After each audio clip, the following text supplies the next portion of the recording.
Hi வணக்கம். இந்தியாவும் இங்கிலாந்தும் 5 போட்டிகள் கொண்ட டெஸ்ட் தொடர்ல விளையாடிட்டு வராங்க. இதுல முதல் டெஸ்ட் போட்டியில இங்கிலாந்து ஜெயிச்சிருந்தாலும் 2வது மற்றும் 3வது டெஸ்ட் போட்டியில இந்தியா ஜெயிச்சதுனால 2-1 லீட்ல இருக்காங்க.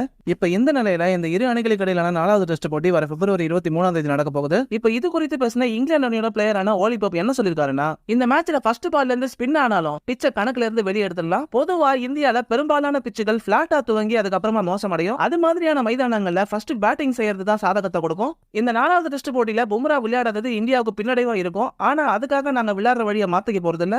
லாஸ்ட் மேட்ச்ல முகமது சிராஜ் 4 விக்கெட்களை எடுத்திருந்தாரு. இதனால நாங்களும் எப்படி விளையாடுன்றதுல மாற்றம் செய்ய போறது இல்ல. கடந்த போட்டியில கடைசி 2 நாட்கள்ல நாங்க விளையாடின விதம் ஏமாற்றத்தை கொடுத்தது. எங்களுடைய திட்டங்களை சரியா செயல்படுத்த முடியாம போனதுனால விரக்தி அடைஞ்சோம். இருந்தாலும் எல்லாத்தையும் நாங்க அங்கேயே விட்டுட்டோம். இப்ப எங்களுடைய அணி வீரர்கள் புத்துணர்ச்சியோட இருக்காங்க. இந்தியால வெற்றின்றது எப்பவுமே எட்ஜிலேயே இருக்கும்.